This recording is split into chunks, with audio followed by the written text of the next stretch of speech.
Course of AIS ITSM marathon revision. हम कल से लगातार मैराथन कर रहे हैं। 11 घंटे 15 मिनट का 18 मिनट्स 11 आवर्स 18 मिनट का मैराथन हमने कल किया था, जिसमें हमने मेजर चैप्टर नंबर 1 to 4 जो आईसीआई मॉड्यूल का है 1 to 4 के मेजर एस्पेक्ट्स हमने कवर किए थे। लंबा सिलेबस है, लंबा टाइम लग रहा है।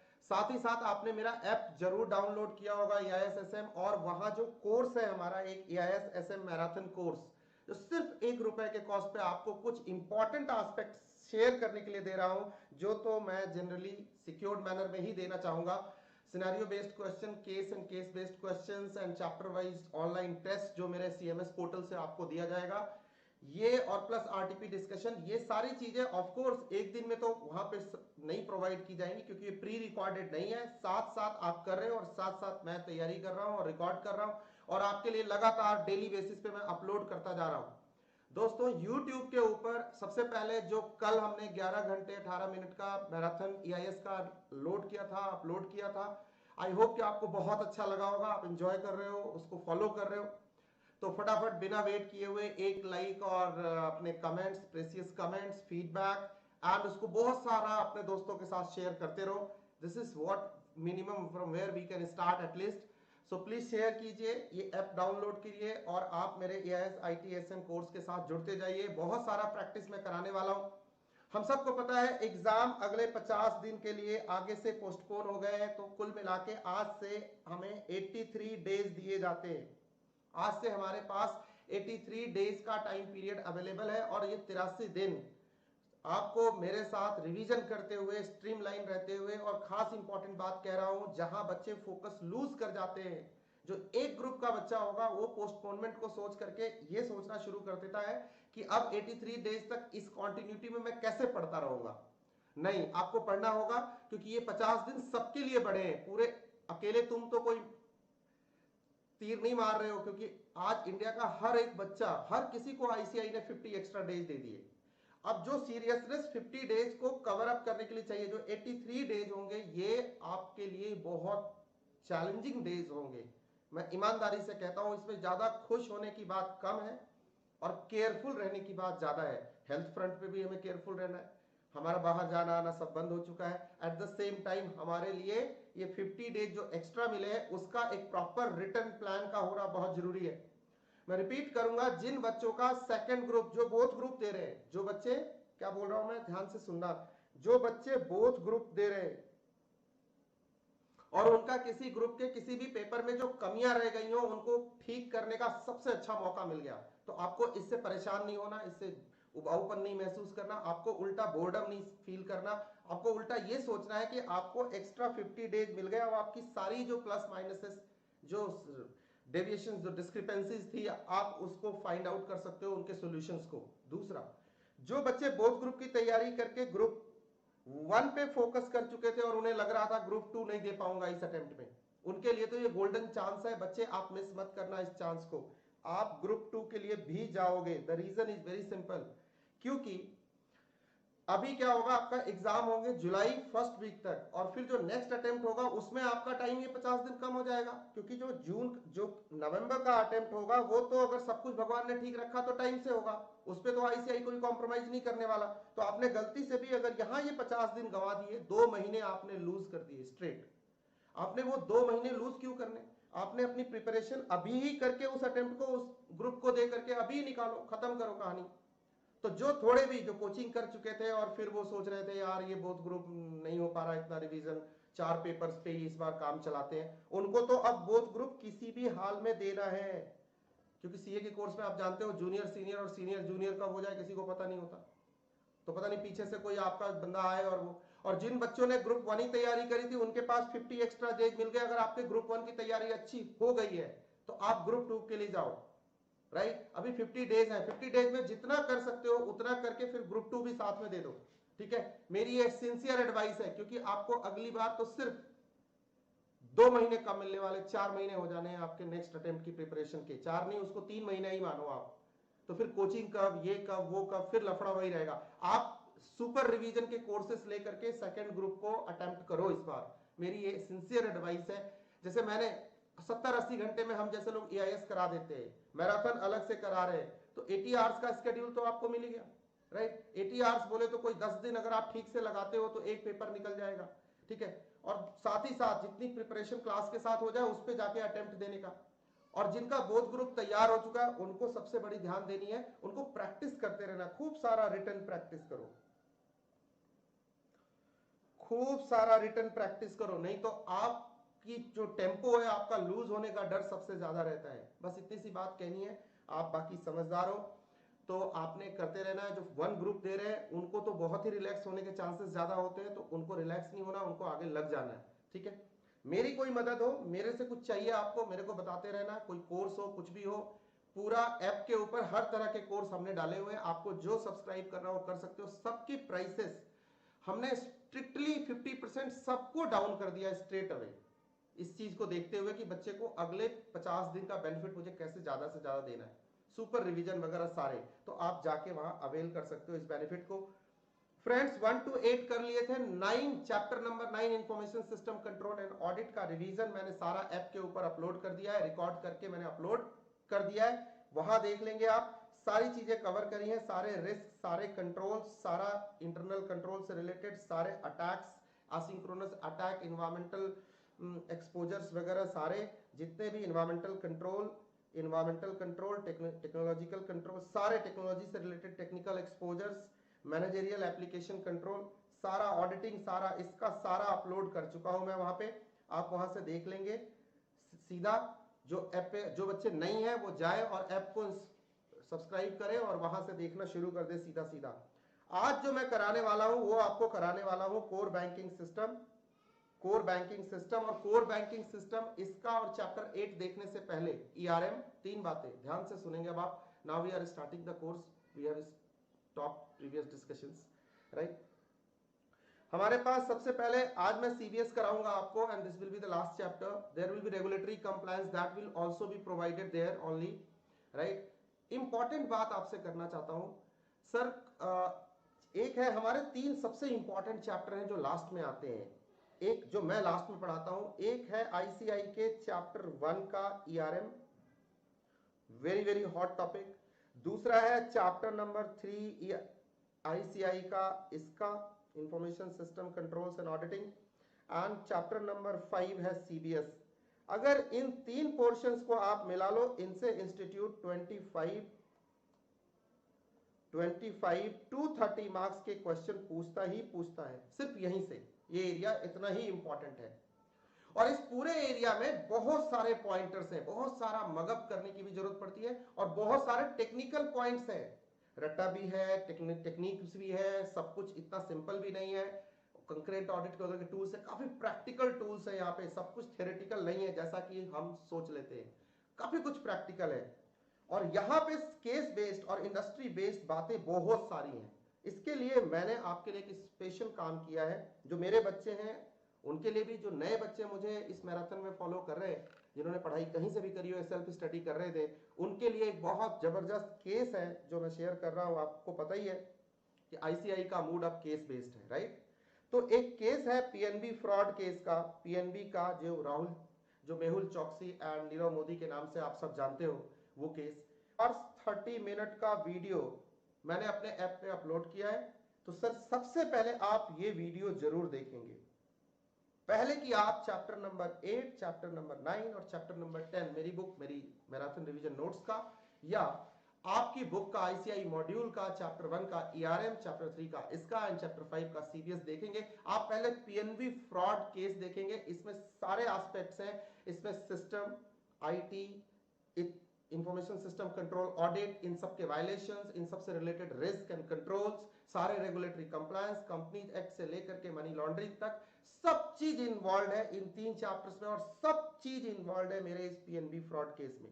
एक केस आपको बैंकिंग की भी अंडरस्टैंडिंग देगा, आपको इसका की भी अंडरस्टैंडिंग देगा, इंटरनल कंट्रोल भी पूरा समझाएगा। तो आप पहले ये केस करेंगे, आपका सिलेबस है, ये मत सोचना कि ये कुछ एक्स्ट्रा दे रहा हूं, ये रीजन है कि मैं आपको ऐप पे जोड़ने की बात कर रहा था। तो सबसे पहले दोस्त, जो मेरे स्टूडेंट्स हैं वो सब ये केस कर चुके होंगे, उनको यहां करने की जरूरत नहीं है, आपकी प्रीवियस मेमोरी, आप सीधा रिवीजन कर सकते हो। जो नए बच्चे हैं जो मुझे देख रहे हैं, फॉलो कर रहे हैं और नए तरीके से जुड़े हैं आप मेरे साथ, तो आपने सबसे पहले ये केस देखना है, और फिर इस केस के बैकड्रॉप में आपको ये तीनों चैप्टर वहां से रिवाइज करने हैं। वो बहुत अच्छा समझ में आएगा और आप बहुत अच्छा समझ रहे हो अब तक। कल की क्वेरीज के जो हालात थे उसको देख के लग रहा था। मेरा नंबर आपके पास है, अपनी क्वेरीज भेजते रहेंगे। ऐप के चैट बॉक्स में जाके चैट पे भी अपनी क्वेरीज डालते रहेंगे। कल रात तक मैंने सारी क्वेरीज रिजॉल्व करी है, आगे भी करूंगा। ठीक है, चले आगे शुरू करें। ओके, तो कोर बैंकिंग सिस्टम सीबीएस बहुत ही सिंपल, बहुत ही आसान, कुछ मायने में बहुत ही टेक्निकल चैप्टर है, बहुत सारा कुछ इसमें टेक्निक है। तो सबसे पहला सवाल हमारे दिमाग में होता है, what is core banking, what is the meaning of core centralised online real time environment, right.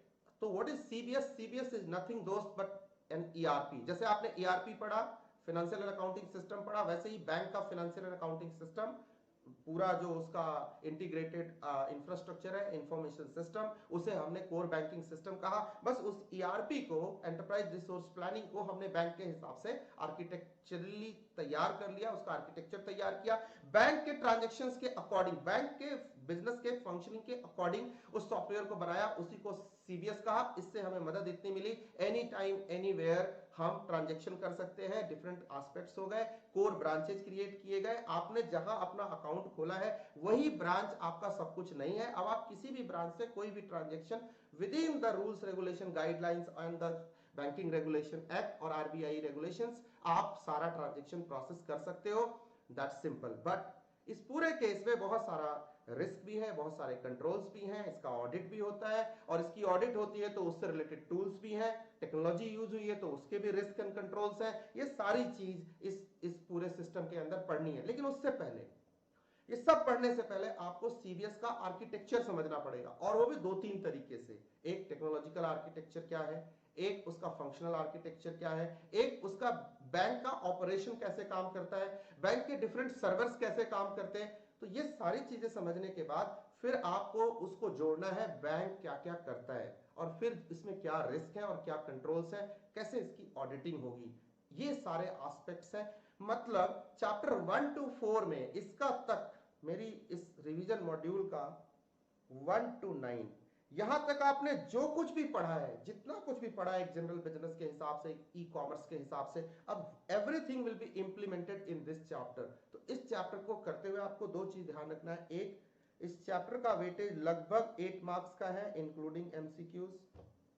दूसरा, इस चैप्टर में आपको बहुत सारी चीजें 1 to 9 की कॉमन मिलेंगी जो आपको समझनी है, और आपको दोबारा दोबारा रट्टा नहीं मारना, इधर आके आपको अंडरस्टैंड करना है, वही पॉइंटर एज इट इज जितना यूज होंगे उनको इस्तेमाल कर लेना है। तो आपका काम इससे 30-40% रिड्यूस होगा। एंड तीसरी सबसे इंपॉर्टेंट बात, आपको इस चैप्टर में स्मार्ट प्रोग्रेस करना है, क्योंकि यहां होगी इंडस्ट्री की बातें। मैं खुद जब ये चैप्टर आपको पढ़ा रहा हूं, मैं कह सकता हूं जिम्मेदारी के साथ कि मैं 8 बैंक्स का ऑडिट कर चुका हूं, और वो भी कैसा, सीबीएस एनवायरनमेंट में, फिनेकल के साथ, फिनवन के साथ, ऐसे सॉफ्टवेयर के थ्रू काम कर चुका हूं, इनसे इंटरेक्ट कर चुका हूं। Then I am interacting with you in this chapter. आ जाओ, कोर से शुरू करते हैं। Various services being offered by banking system to its customer, and this is done by whole banking core branches, that is core banking system. And core का मतलब आपको बता दिया, centralised online real time banking, ठीक है, online environment, real time environment, right. इससे पहले कि मैं इसकी लिटरेचर में जाऊं, मैं आपको एक आर्किटेक्चर समझाऊंगा, पहले वहां डिस्कस करेंगे and then will come again here. Just see on my screen what is there. कोई भी बैंक है, बैंक से कौन इंटरेक्ट करता है, इस डायग्राम को बड़े ध्यान से देखेंगे। बहुत सिंपल तरीके से मैं डायग्रामेटिकली हर एक चैप्टर के हर एक एस्पेक्ट को मैं यहां एक्सप्लेन कर रहा हूं, और आपको बिल्कुल क्लियर हो जाएगा, आपको कुछ ज्यादा इधर उधर करने की जरूरत नहीं पड़ेगी। एक यूजर है, यूजर इंडिविजुअल हो सकता है, ग्रुप हो सकता है, कोई कंपनी हो सकती है, कॉर्पोरेट हो सकती है, गवर्नमेंट खुद हो सकती है। ये सारे यूजर किससे इंटरेक्ट करते हैं, अपने बैंक से, अपने बैंक से। बैंक कौन हो सकता है, कोई एसबीआई हो सकता है। जब हम बैंक से इंटरेक्ट करते हैं तो आप बैंक में जाते हो तो किससे मिलते हो, फ्रंट ऑफिस से मिलते हो, मतलब रिलेशनशिप मैनेजर, कैशियर, ऐसे लोगों से, ब्रांच मैनेजर, ऐसे लोगों से आप इंटरेक्ट करते हो। यहां से हो गई आपकी सीबीएस शुरू, ध्यान से सुनना। अच्छा, आप बैंक से क्यों इंटरेक्ट करते हो, क्योंकि देखो आपको फला इतने सारे पर्पसेस होते हैं, यही आपकी मॉड्यूल के शुरुआती 3-4 पेजेज में लिखा हुआ है, उसको मैंने एक डायग्राम से आपके सामने रख दिया। आई होप कि ये बहुत आसान लगेगा आपको।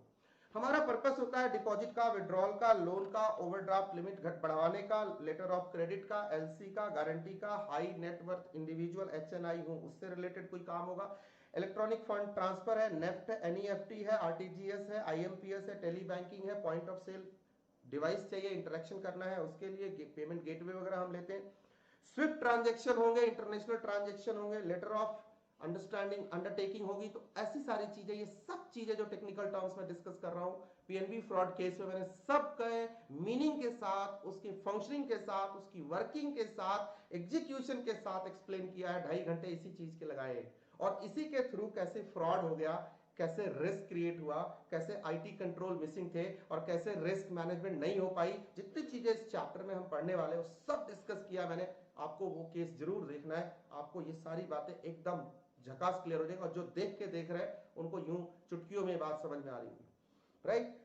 कोई हमें नेगोशिएबल इंस्ट्रूमेंट के लिए क्लियरिंग के लिए जाना है, ईसीएस डेबिट या क्रेडिट जिस भी नेचर का हो उसके लिए इंटरेक्ट करते हैं, रिस्क मैनेजमेंट है, इंश्योरेंस है, रिटेल बैंकिंग है, कॉर्पोरेट बैंकिंग है, इतनी सारी चीजों के लिए हम किसी भी बैंक से इंटरेक्ट करते हैं। तो बैंक से इंटरेक्ट करते हैं तो कहां इंटरेक्ट करते हैं, फ्रंट ऑफिस ऑपरेशन के साथ इंटरेक्ट करते हैं। ये बात समझ में आ गई।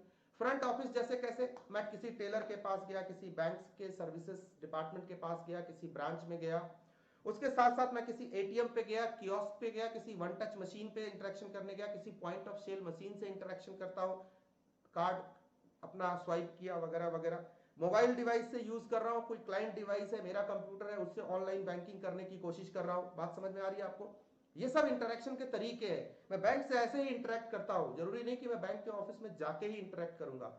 या तो हमारा internet banking online transaction processing का सिस्टम होगा, या मेरे पास मोबाइल है, मैं मोबाइल बैंकिंग कर रहा हूं जिसपे कोई ओटीपी आ रही है और फिर मैं ट्रांजैक्शन को प्रोसेस कर रहा हूं। क्या इस तरीके से आप भी बैंक से इंटरेक्ट करते हो या सिर्फ मैं ही करता हूं?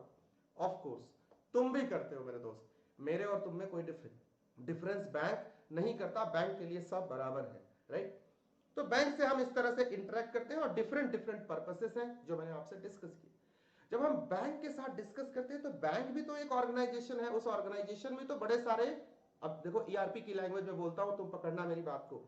तो बैंक में भी बड़े सारे ऑपरेशंस होंगे, उनका भी कस्टमर रिलेशनशिप मैनेजमेंट होगा, उनका भी सीआरएम होगा, उनका भी सप्लाई चेन मैनेजमेंट होगा, उनका भी अकाउंटिंग इंफॉर्मेशन सिस्टम होगा, उनके यहाँ भी डिफरेंट डिफरेंट मॉड्यूल्स होंगे। विड्रॉल का मॉड्यूल होगा, लोन का मॉड्यूल होगा, fund based non fund based mortgage होगा, ट्रेजरी ऑपरेशंस होंगे, उनके भी तो बहुत सारा, उनके भी हेड ऑफिस होगा, उनके यहाँ भी ब्रांचेज होंगे, कोर ब्रांचेज होंगे, एटीएम्स होंगे, तो तमाम चीजें उनके यहाँ भी होंगी, तमाम चीजें होंगी। मान लो एक एसबीआई एक बैंक है, इसका मतलब उनके पास भी बड़े सारे फंक्शंस हैं, वहां भी बड़े सारे प्रोसेस है, ओके।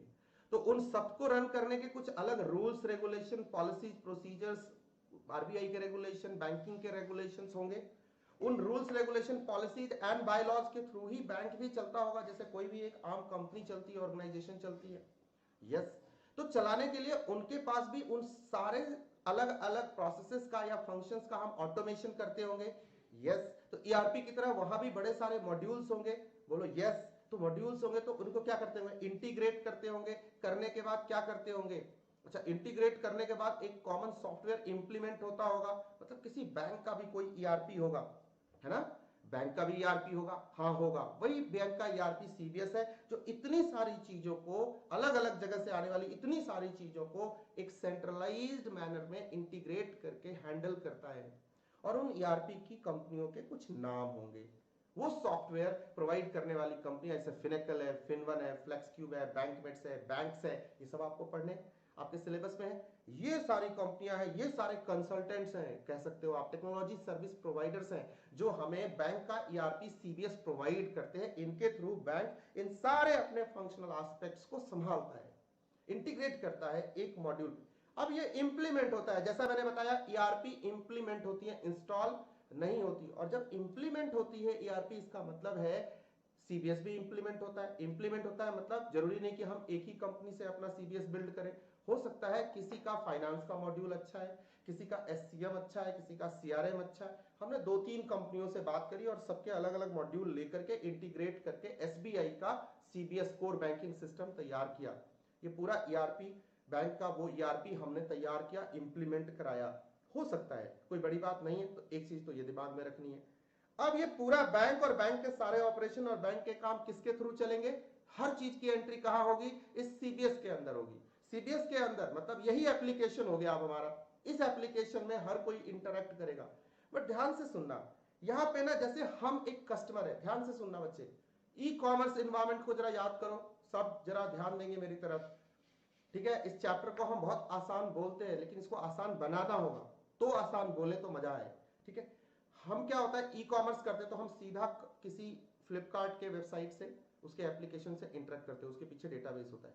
यहां क्या है, यहां हमारा लेयर बड़ा है, हम हर कोई जाके सीबीएस से इंटरेक्ट डायरेक्ट नहीं करता है।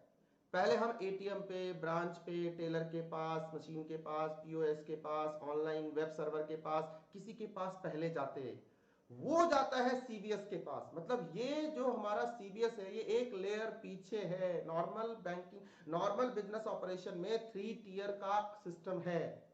यहां जो मिडिल टियर है, यहां जो मिडिल टियर है एक और बढ़ जाता है नॉर्मल ऑपरेशन से, यहां पे एक टियर ज्यादा होगा।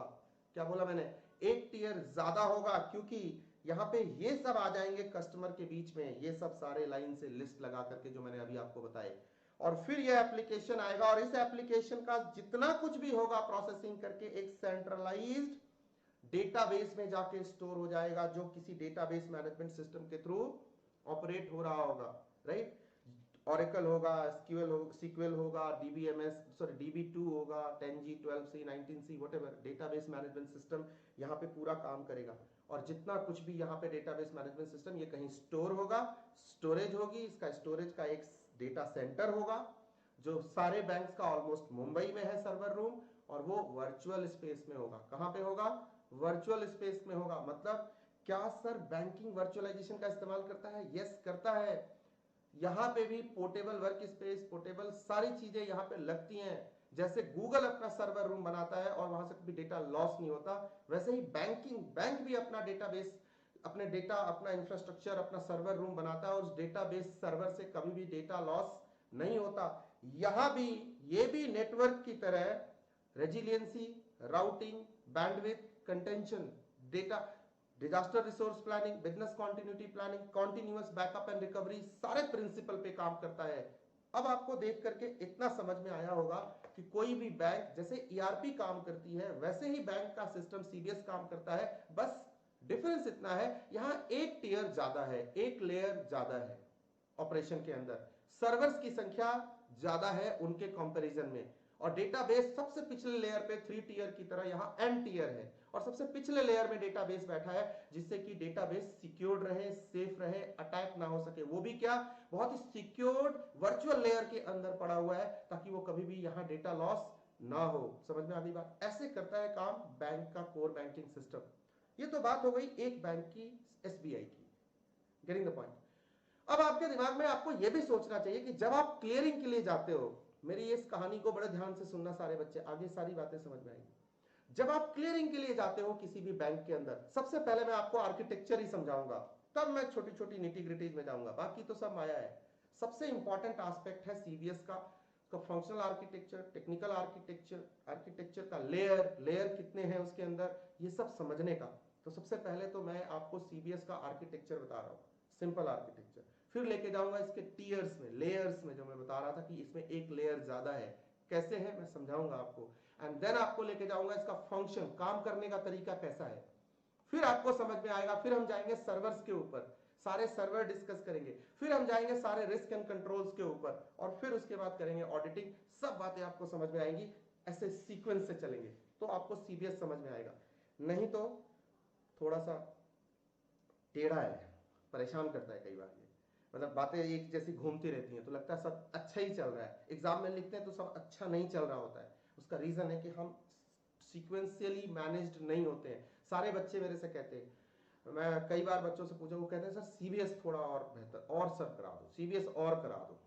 तो इसका एंड सीबीएस में हर किसी की जान अटकी होती है, तो इसका मैंने पूरा रिकॉर्ड करके विद एमसीक्यू आपको डाल दिया ऐप के ऊपर, लगभग 5-5.5 घंटे का, और ये अभी आपके सामने लाइव कर रहा हूं।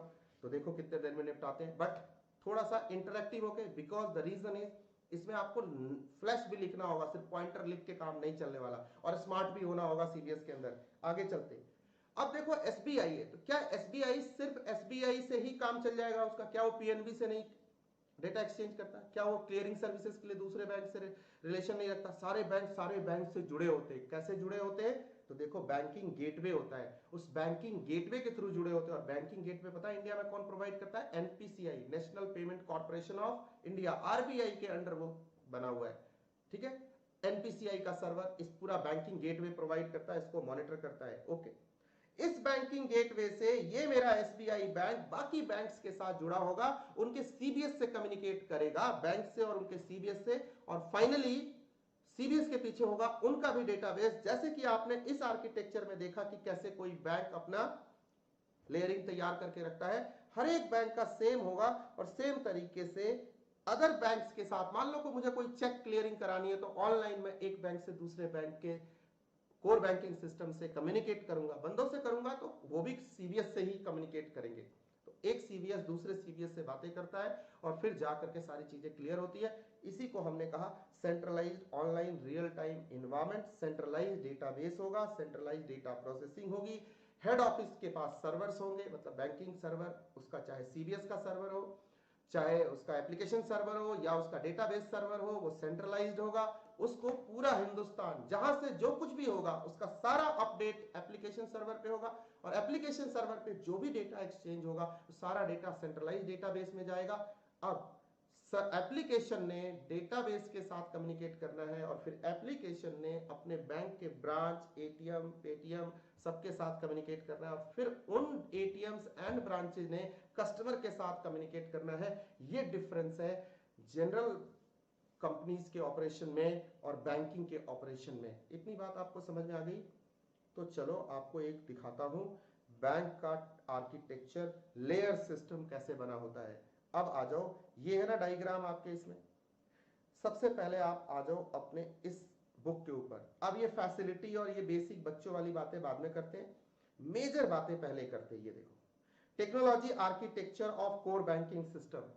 सबसे ऊपर क्या है? टेक्नोलॉजिकल आर्किटेक्चर ऑफ सीबीएस के अंदर सबसे पहले क्लाइंट्स हैं।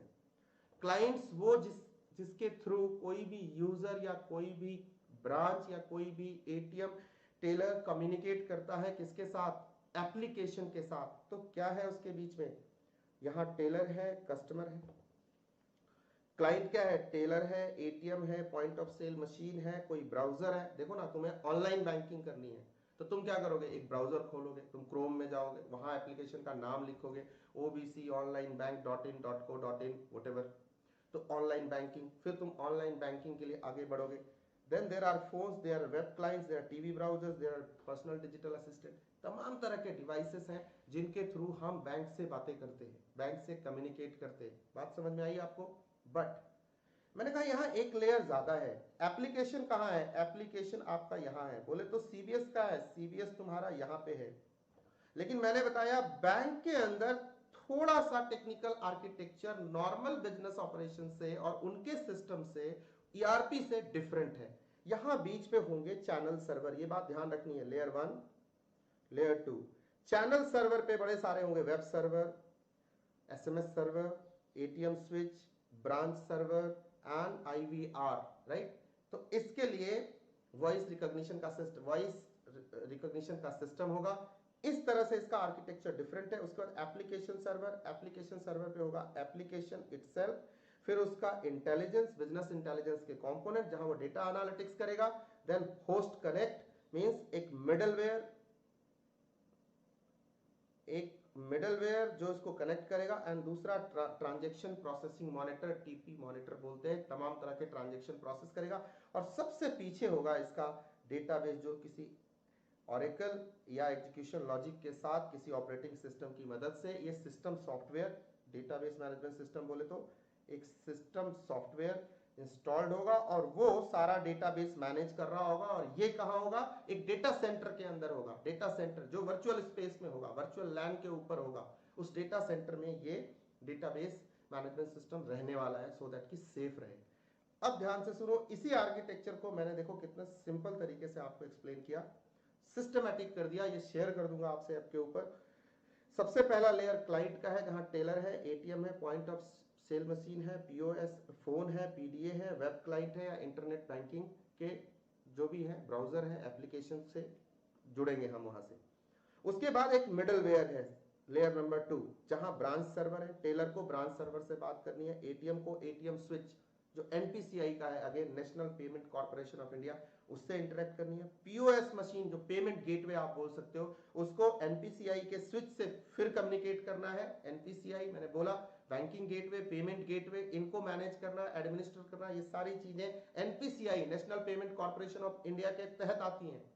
देन फोन है, पीडीए है, उनको कोई मेल मैसेज जाना है तो वो मेल या मैसेज सर्वर, जहां आईवीआर लगा होगा, interactive voice server, interactive voice recognition server लगा होगा, उससे कम्युनिकेट करना है। और जो लास्ट होगा वो होगा इंटरनेट बैंकिंग, वो किससे बात करेगा, वेब सर्वर से बात करेगा। ठीक है, इतनी बातें आपको क्लियर होगी।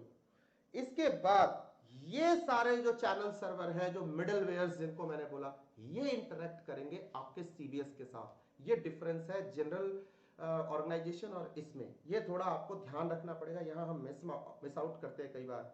एप्लीकेशन सर्वर, ये तुम्हें ध्यान देना, यहां सीबीएस एप्लीकेशन सर्वर, फिनिकल, फिनवन, फ्लेक्सक्यूब जो भी होगा वो स्टेशन होगा।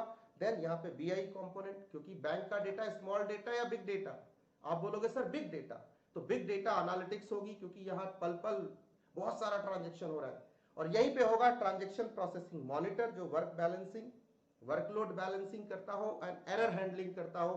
और एक लास्ट होगी host connect application, SSL security वाला होस्ट कनेक्ट, जो ये कनेक्ट करेगा अपने चैनल सर्वर को इस सर्वर के साथ। उसके लिए एक अगेन फेविकोल का मजबूत जोड़ चाहिए, फिनिकल, फिनवन, और इनसे जो भी डेटा प्रोसेस होगा वो जाएगा एक सेंट्रलाइज्ड डेटाबेस में। ठीक है, ये आर्किटेक्चर है हमारा टेक्निकल, याद रहेगा आपको। सबसे ऊपर क्लाइंट होंगे, क्लाइंट की डेफिनेशन यहाँ जनरल से हटके है। देन एक्स्ट्रा सर्वर्स होंगे यहाँ पे, channel server, application server and then database server. तो जनरली 3 टियर में होते हैं, presentation, application and database. Pad होता है, यहां क्या होगा, पीसीएडी होगा, पीकैड होगा, पीसीएडी होगा, 4 का आर्किटेक्चर होगा, ये याद रखना है आपको। अब आते हैं फंक्शनल आर्किटेक्चर में, बैंक का फंक्शनल आर्किटेक्चर। बताओ बैंक का फंक्शनल आर्किटेक्चर क्या मतलब मेरा? सिंपल सी बात है कि बैंक फंक्शन कैसे करता है, ये आर्किटेक्चर मैंने आपसे डिस्कस किया है। ये रहा फंक्शनल आर्किटेक्चर, बड़ा खिचड़ पिचड़ है ना, बहुत सारा है, इसको मैं सिंप्लीफाई करता हूं तुम्हारे लिए। आओ देखो, सबसे पहले मुझे बताओ बैंक किस प्रिंसिपल पे काम करता है? तो आप बोलोगे सर बैंक, याद रखना मेरी बात, बैंक आरबीआई के 4I प्रिंसिपल पे काम करता है। 4I प्रिंसिपल मतलब टिट फॉर टैट नहीं, आंख के बदले आंख नहीं। बैंक कहता है कि अगर तुमने, कोई भी कहता है बैंक के साथ कोई भी ऑर्गेनाइजेशन की, अगर आपने प्रॉपर इंटरनल कंट्रोल इंप्लीमेंट करना है तो आपने सेग्रीगेशन ऑफ ड्यूटी का फंडा लगाना होगा, सो दैट कि कोई कोल्यूजन ना हो। पूरा पीएनबी फ्रॉड केस, जो बैंकिंग फ्रॉड केस है, जो मेहुल चौकसी नीरव मोदी का केस मैंने तुम्हें डिस्कस किया और वीडियो दिया है 2.5 घंटे का, उसके अंदर मैंने सेग्रीगेशन ऑफ ड्यूटी के वायलेशन की बहुत ज्यादा चर्चा की है एसओडी के ऊपर, क्योंकि उसी की वजह से वो पूरा केस ही कॉल्यूजन का केस है, डिफ्रॉडिंग का केस है। वो डिफ्रॉड किया वहां एक दूसरे को, वहां पे बैंक को, उसने, मेहुल चौकसी नीरव मोदी ने। वहां क्या है, आरबीआई का प्रिंसिपल कहता है जो मेकर होगा वो चेकर नहीं होगा, जो चेकर एंड मेकर होगा वो ऑथराइजर नहीं होगा, जो चेकर मेकर ऑथराइजर होगा वो वेरीफायर नहीं होगा। तो हर किसी की जिम्मेदारियां ऑर्गेनाइजेशन के अंदर बांटी हुई हैं, जो चेक बनाएगा, जो डीडी बनाएगा, जो डीडी को पास करेगा, जो डीडी को वेरीफाई करेगा, जो डीडी को तैयार करेगा, उन सब की, और जो ऑथराइज करेगा, वो सब अलग अलग बंदे होने चाहिए। इसीलिए बैंक में जब भी तुम जाते हो तो एक जगह पे तुम परेशान भी हो जाते हो, इतने जगह पे क्यों भेज रहे हो टेबल टेबल, नहीं मैनुअली जब आप जाते हो इंटरेक्शन करने के लिए। ऐसा ही जब आप ऑनलाइन भी काम करते हो तो वहां पे इसीलिए इतने सारे सर्वर्स बने हुए हैं, ध्यान रखना इस बात का। यहां पे ध्यान रखना, जो हम मैनुअली करते हैं उसी को ऑटोमेट करते हैं। तो जब बैंकिंग को ऑटोमेट किया गया और जब ईआरपी की जगह सीबीएस लगाया, तो सीबीएस में ईआरपी से एक लेयर ज्यादा डाला। यहां पे भी सेग्रीगेशन ऑफ ड्यूटी का फंडा लगा हुआ है। हम सेग्रीगेशन ऑफ नेटवर्क पढ़ चुके हैं अभी, तो यहां भी सेग्रीगेशन होती है, सबकी रिस्पॉन्सिबिलिटी, सिस्टम की भी सेग्रीगेशन होती है, सो दैट कि वहां भी कोई बंदा कॉल्यूजन ना कर पाए, या कहीं सिस्टम ही सिस्टम के साथ कॉल्यूट कर जाए, एक जगह का एरर दूसरे जगह के एरर पे भारी पड़ जाए। ठीक है, इसीलिए यहां भी सेग्रीगेशन ऑफ ड्यूटी होती है।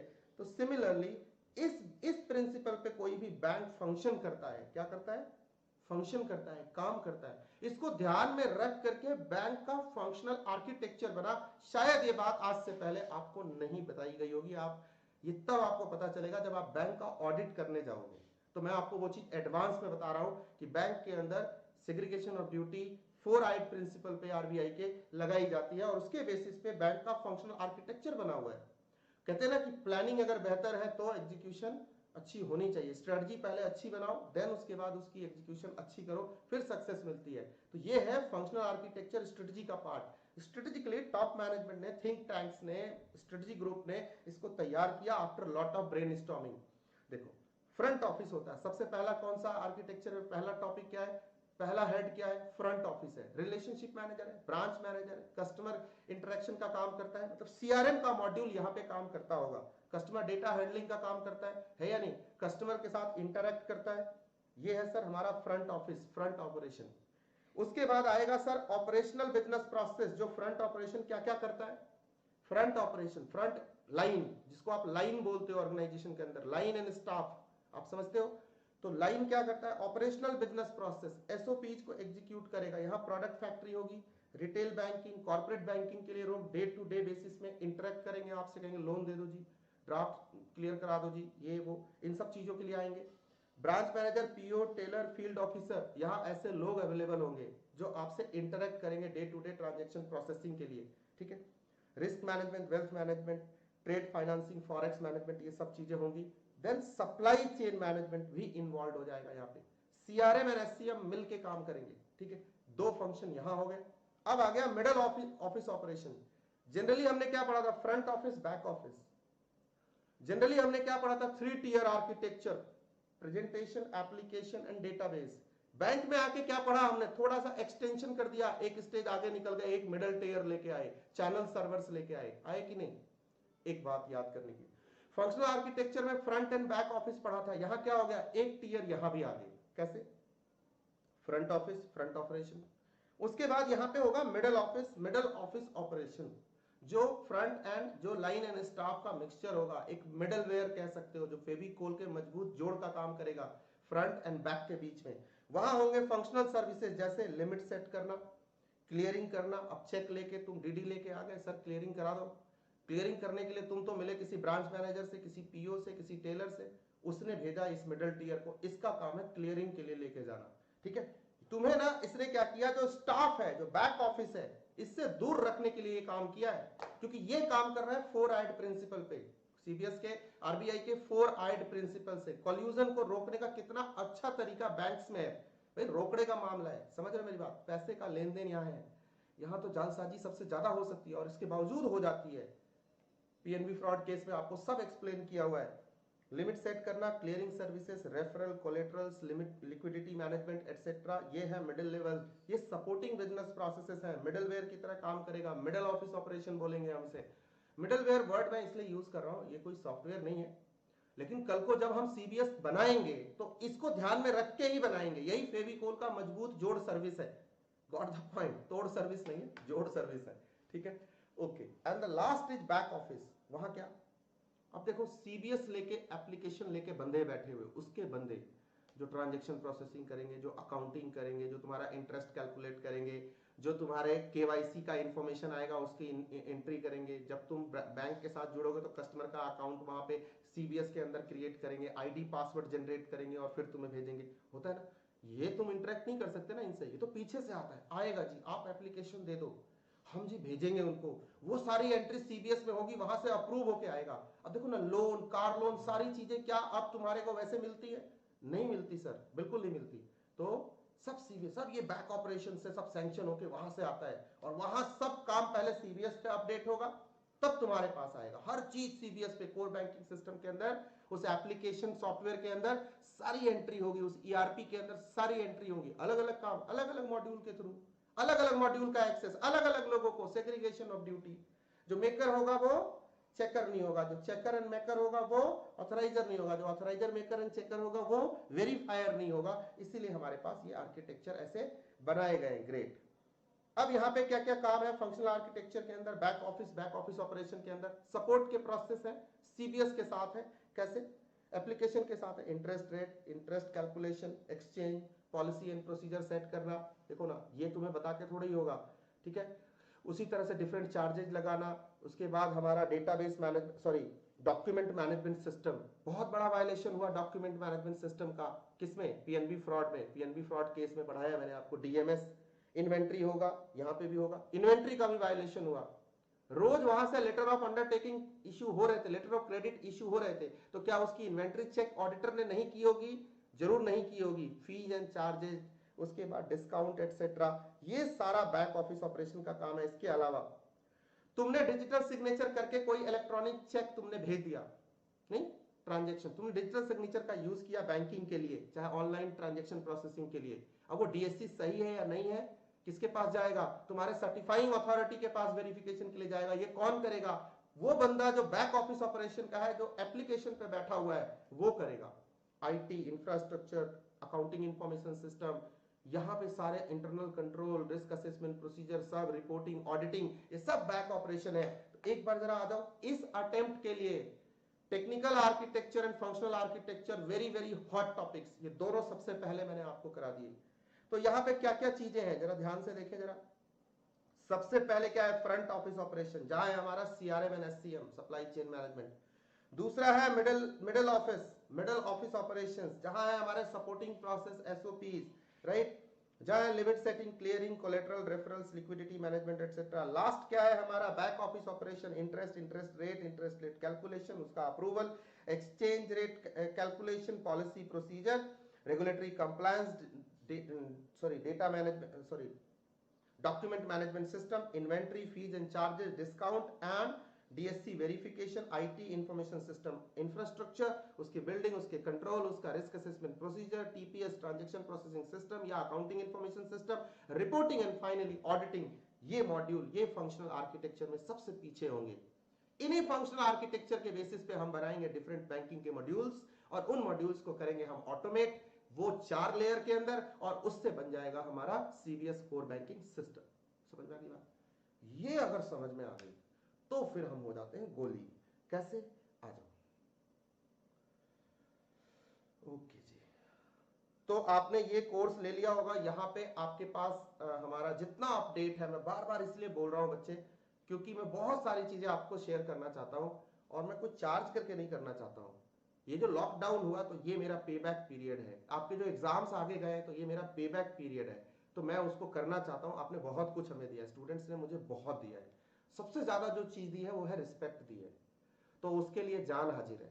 तो उसके लिए है कुछ चीजें सिक्योर्ड देनी है, बस ये मेरी मजबूरी है। आई होप कि आप समझ रहे हो मुझे, तो आपने वो चीज करनी है। आप आइए ज्वाइन कीजिए, ऐसे ही इंटरेक्ट करके मैं आपको पढ़ाता रहूंगा। आई होप कि आपको कॉन्सेप्ट क्लियर हो रहे हैं, तो मेरे को मजा आ रहा है। ठीक है, तो देखो ये 2 काम तुम्हारे कर दिए मैंने। एक तो कर दिया तुम्हारा ये फंक्शनल आर्किटेक्चर, दूसरा कर दिया टेक्निकल आर्किटेक्चर, जहां तुम बहुत परेशान होते हो। और उसके बाद मैं लेके चलता हूं तुम्हें अब कोर बैंकिंग सिस्टम के ऊपर, और फिर लौट के आएंगे इस वाले क्विक बाइट्स के ऊपर। आ जाओ, थोड़ा मजे करते हैं, आओ। तुमने ना बहुत सारे इसके अंदर सर्वर्स पढ़ते हैं, वो 3 इंपॉर्टेंट टॉपिक मैं सबसे पहले पढ़ा रहा हूं, जहां से इस बार सवाल आने हैं। तो be ready to understand, be ready to support me out, right? Please come. 2 चीजें अपन डिस्कस करने वाले हैं यहाँ पे। एक करने वाला हूं मैं सीबीएस के स्टेजेस, आपको ईआरपी के स्टेजेस पढ़ाए थे, आपको ईआरपी के 10 स्टेजेस पढ़ाए थे, और ईआरपी के डेवलपमेंट का process system development life cycle भी पढ़ाया था, राइट? तो सिस्टम डेवलपमेंट लाइफ साइकिल में हमने क्या क्या फेजेस किए थे, सबसे पहले वो आपको याद होगा।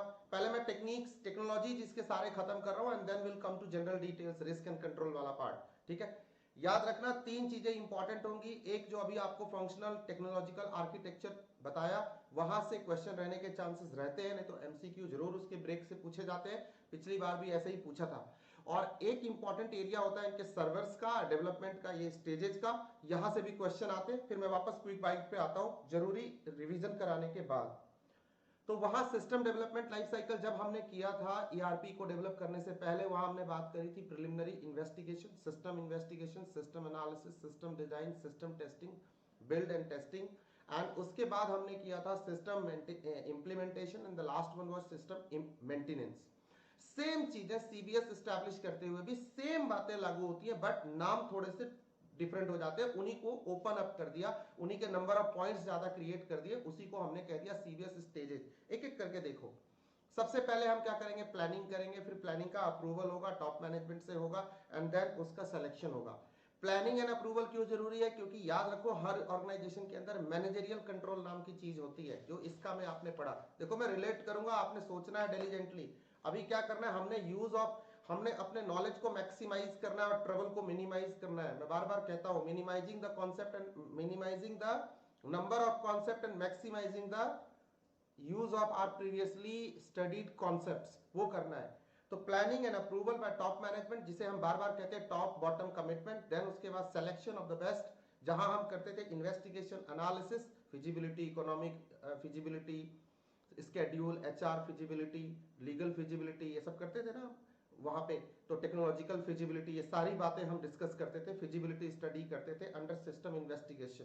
वो होगा प्लानिंग एंड अप्रूवल का फेज। उसके बाद होगा सिलेक्शन, सिलेक्शन के बाद design development, system design, training, testing, system testing, build and testing, implementation. इतनी बात तो कॉमन हो गई ना, जैसे सिस्टम डेवलपमेंट लाइफ साइकिल था, and the last is maintenance.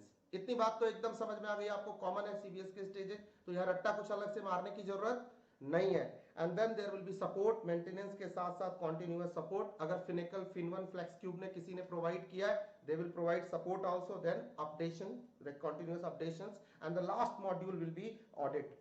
Functional architecture में भी तुमने देखा इंफॉर्मेशन सिस्टम, उसके अंदर टीपीएस ट्रांजैक्शन प्रोसेसिंग सिस्टम की मैंने बात करी थी, एआईएस की बात करी थी, और बाद में हमने इंफॉर्मेशन प्रोडक्ट, एंड फिर उसके बाद हमने बात किया था ऑडिट का, ऑडिटिंग का मॉड्यूल।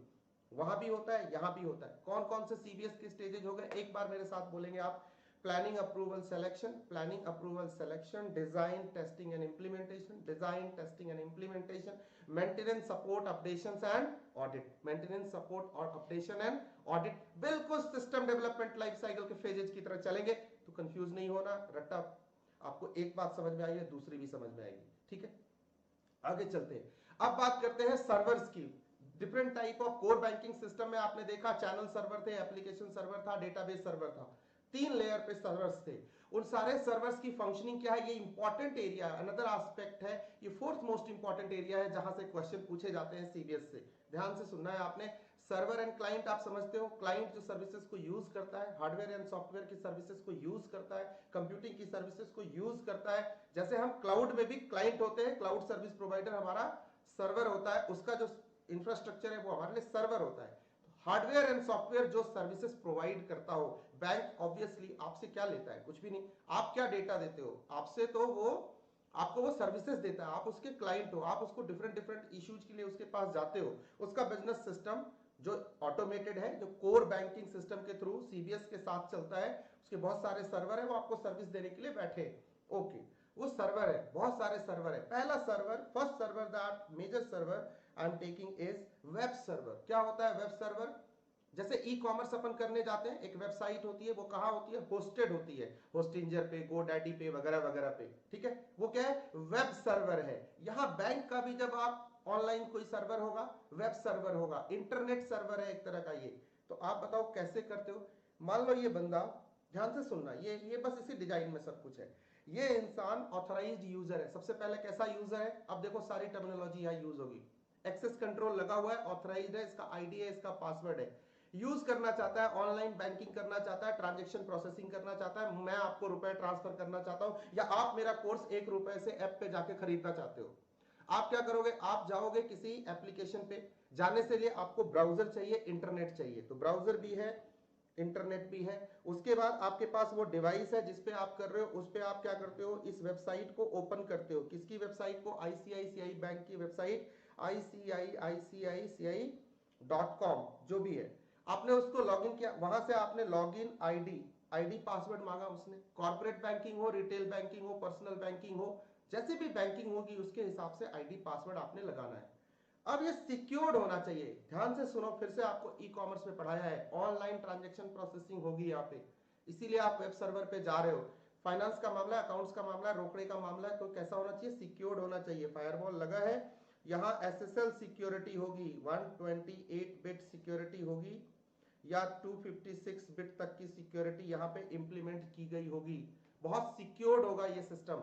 तो वेब सर्वर पे जाने के लिए, जो कहीं भी होस्टेड होगा किसी वेब सर्वर पे, ये वेबसाइट किसी वेब सर्वर पे होस्टेड होगी, वहां तक पहुंचने के लिए आपको सिक्योरिटी के लेयर से गुजरना होगा। वेब सर्वर का क्या काम है, तुम्हें कोर बैंकिंग सिस्टम के साथ जोड़ना।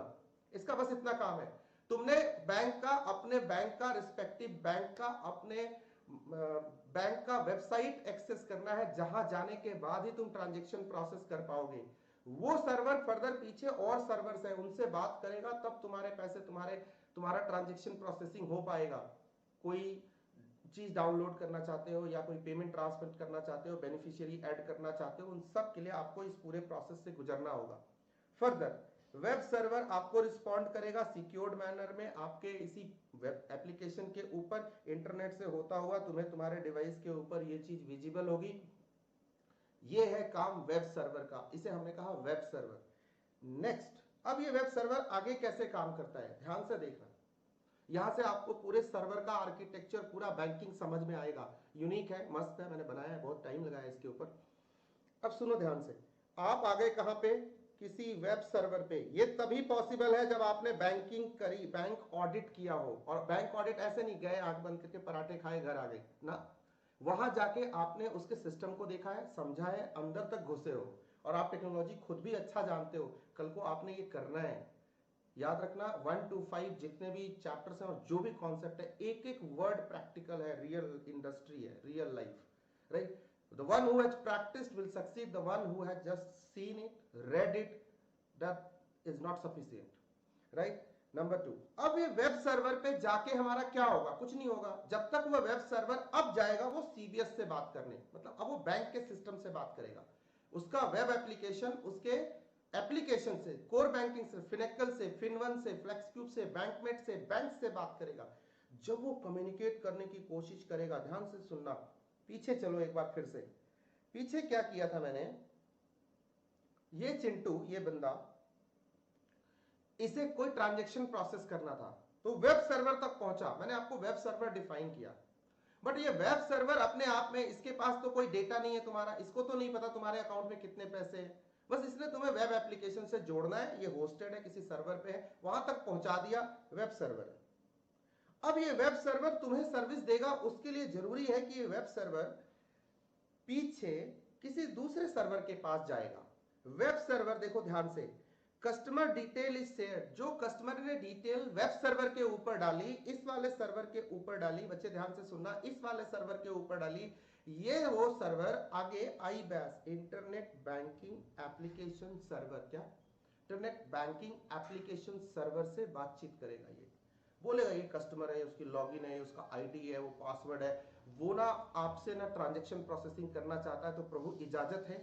तो आईबैस बोलेगा रुक रुक रुक, अरे बाबा रुक, मैं मिडलवेयर हूं, क्या हूं, बोलो ना क्या हूं। अभी टेक्निकल आर्किटेक्चर को देखो एक्सप्लेन कर रहा हूं, मैं मिडलवेयर हूं, मेरे पास भी सब कुछ नहीं है, मैं सर्विस तो दूंगा लेकिन मुझे जरा और किसी भाई से पूछना है।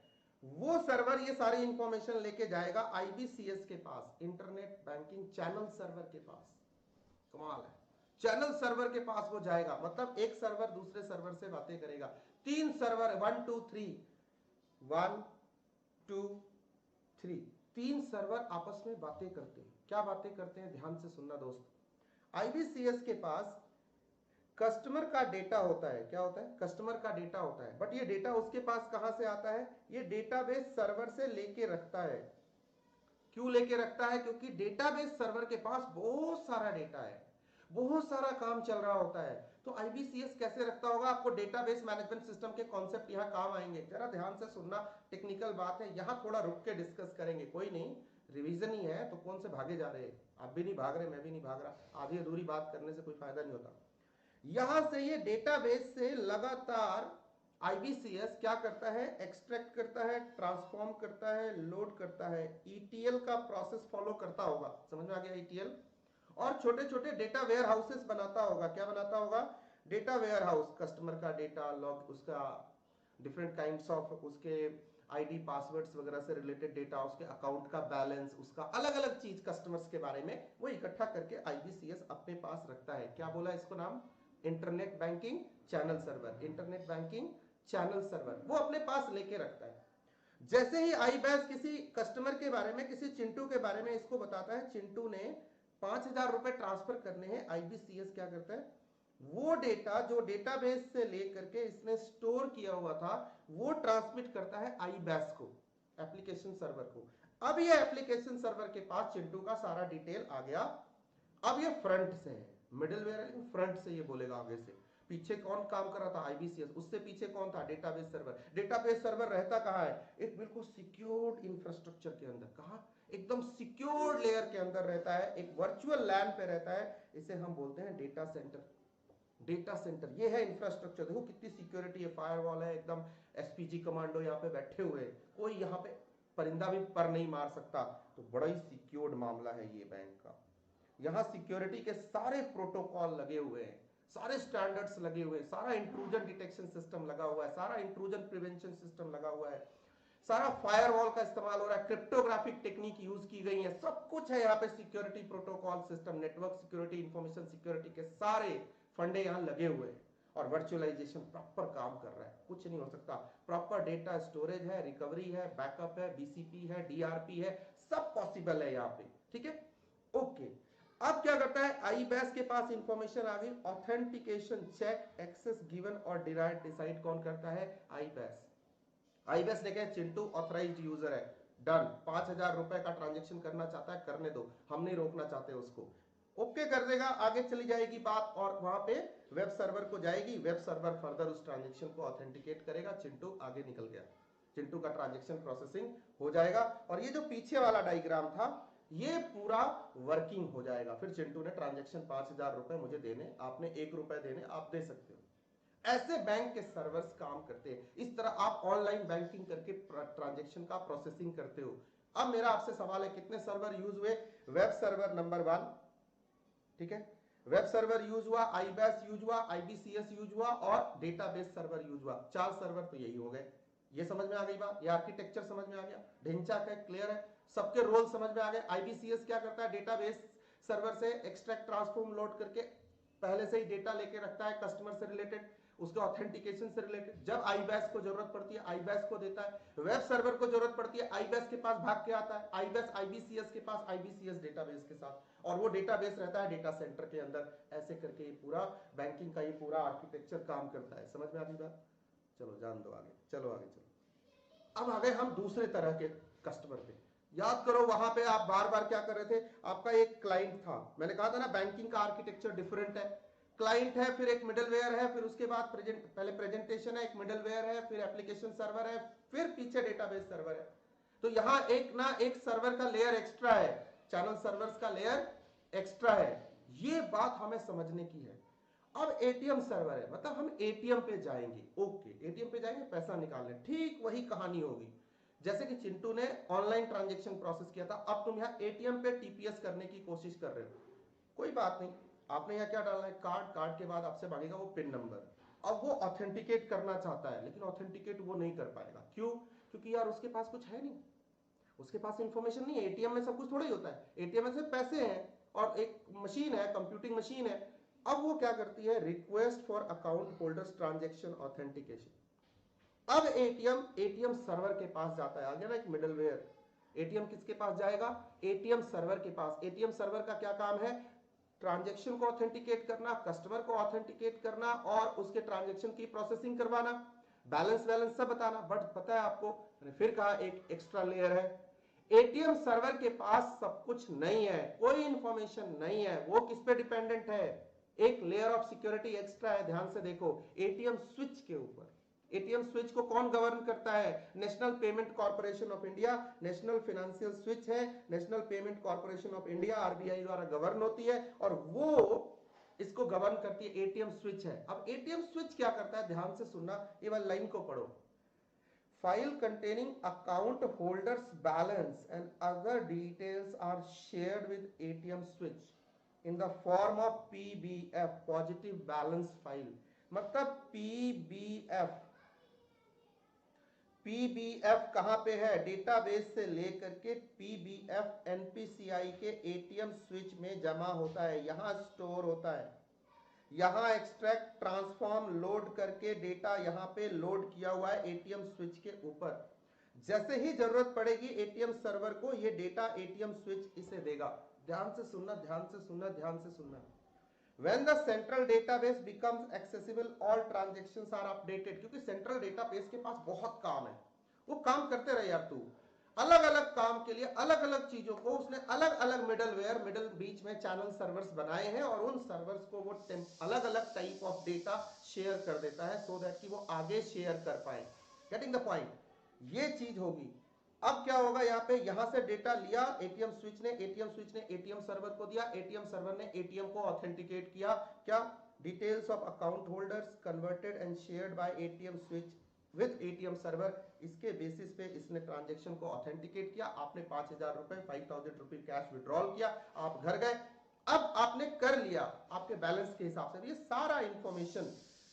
सारा इंफॉर्मेशन एटीएम सर्वर से एटीएम स्विच पे, और एटीएम स्विच फिर इस डेटाबेस को अपडेट कर देगा। ऐसे करके दो और सर्वर बीच में आ गए। कौन कौन से? ATM server and ATM switch. इसकी भी फंक्शनिंग आपको समझ में आ गई होगी, क्या करते हैं ये, राइट? आपसे कोई पूछता है एटीएम स्विच क्या है, आप बोलोगे एक सर्वर है जो details of all the account holders को अपने पास स्टोर करता है। कहां से करता है? अब लिखने का तरीका, डेटाबेस सर्वर से करता है, सेंट्रल डेटाबेस से करता है, और जब वो डेटाबेस और दोबारा क्या करता है, उस डेटाबेस को अपडेट करने का काम भी करता है। और जब एटीएम सर्वर को किसी एटीएम यूजर के ऑथेंटिकेशन की जरूरत पड़ती है, ऑथराइजेशन की जरूरत पड़ती है, तो वो एटीएम स्विच के पास ही आता है। तो इस आंसर को लिखने के pre condition and post conditions होंगे। एक बात और जोड़ोगे कि NPCI, national Payment Corporation of India govern करता है। इतनी बातों के साथ you can conclude your server number 3 and server number 4 and server number 5 and server number 6 ATM server and ATM switch. Got it? अब आते हैं हम दूसरे टॉपिक पे। एक ट्रांजैक्शन और देखो, मान लो टेलर ऑफ बैंक, आप बैंक के टेलर के पास जाते हो, आप किसी बैंक में जाते हो। अब देखो, एक बार आप तो ऑनलाइन खुद कर रहे थे, वैसे इंटरेक्ट किया, कौन कौन से सर्वर ने काम किया। फिर दूसरी बार आप एटीएम के पास गए, वहां से आपने ट्रांजैक्शन प्रोसेसिंग करी। अभी आपको समझ में आ गया मेन डायग्राम के रेफरेंस से। और तीसरा, आप बैंक के टेलर के पास जाते हो। वही चिंटू 5,000 रुपए विड्रॉल के लिए गया बैंक के अंदर, तो क्या होगा? आप याद करो, ऑनलाइन में वेब सर्वर किससे कम्युनिकेट कर रहा था? दो सर्वर से, आईबैस एंड आईबीसीएस से। किससे? आईबैस एंड आईबीसीएस से। अब ये बैंक का मैनेजर, बैंक का टेलर, कैशियर, वो खुद किससे कम्युनिकेट करेगा? ठीक वही, सर्वर बदल गया। आप ऑनलाइन करते तो क्या होता? सर्वर होता। कौन सा होता? वेब सर्वर होता। अभी क्या हो गया? अभी आप ऑनलाइन ना करके आप सीधा बैंक के अंदर जा रहे हो। बस वही चीज तो बदली कि वेब सर्वर एक माइनस हो गया, क्योंकि आप बैंक में सीधा गए हो कैशियर के पास। अब इस कैशियर साहब के पास कंप्यूटर है, ये रहा इनका कंप्यूटर। अब ये फर्दर किससे कम्युनिकेट करेंगे? अपने कोर बैंकिंग सिस्टम से। वहां पे क्या होगा? इंटरनेट बैंकिंग एप्लीकेशन सर्वर होगा और आईबीसीएस होगा। ये दोनों उसके हिस्से होंगे। अगेन सेम प्रोसेस होगा, सेम उसी डेटाबेस से कम्युनिकेट करेंगे। चैनल सर्वर कस्टमर का डिटेल डेटाबेस सर्वर से लेता है और आईबैस को देता है। उसके बेसिस पे ये कैशियर इस कस्टमर के अकाउंट बैलेंस, इसके ऑथेंटिकेशन करेगा, इसको एक्सेस देना है, इसको 5,000 रुपए देना है या नहीं देना है, डिसाइड करेगा। आईबैस आईबीसीएस डेटाबेस उसी तरह से काम करते रहेंगे, बस ये प्रेजेंटेशन का लेयर चेंज हो गया। बाकी पीछे के server, middleware, channel servers and backend servers, database server same रहे।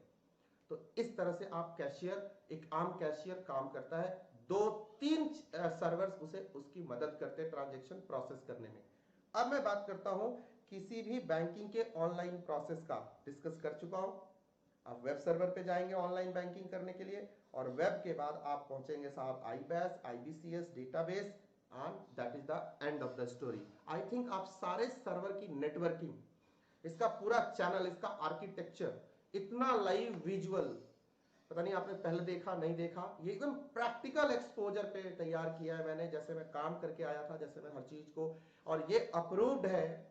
ये जो आर्किटेक्चर मैंने आपसे डिस्कस किया है, ये इंस्टीट्यूट ऑफ बैंकर्स मुंबई, उसने इसको उसके थ्रू ये अप्रूव्ड है। जिस डायग्राम की बात वो करता है, जिस आर्किटेक्चर के थ्रू वो चीजों को, वो अपने बैंक्स को रन करता है या उनको बैंकर्स को ट्रेनिंग देता है, उस हिसाब से मैं आपसे शेयर कर रहा हूं। यही हमारे मॉड्यूल में है, बट वो थ्योरेटिकली है, ये प्रैक्टिकली आपके सामने मैंने रख दिया। अब बच्चे आप रेडी हो मेरे नए कॉन्सेप्ट के लिए, अब अपने सिस्टम में जाने के लिए। तो सर आपने ये सीबीएस के स्टेजेस कर दिए, planning, approval, selection, design, build, testing, implementation, maintenance, support, updation and audit. Done हो गई बात, आगे चलते हैं। की मॉड्यूल्स ऑफ सीबीएस क्या है? हमारे पास एक बैकएंड सर्वर है, बैकएंड एप्लीकेशन है, फ्रंट एंड एप्लीकेशन है, सेंट्रल सर्वर्स है। बैकएंड में हमारे पास बैक ऑफिस है, डेटा वेयर हाउस है, क्रेडिट कार्ड सिस्टम है, एटीएम स्विच है। फ्रंट में mobile banking, internet, phone banking, online banking, जितने टाइप के बैंकिंग ऑपरेशन है सब है।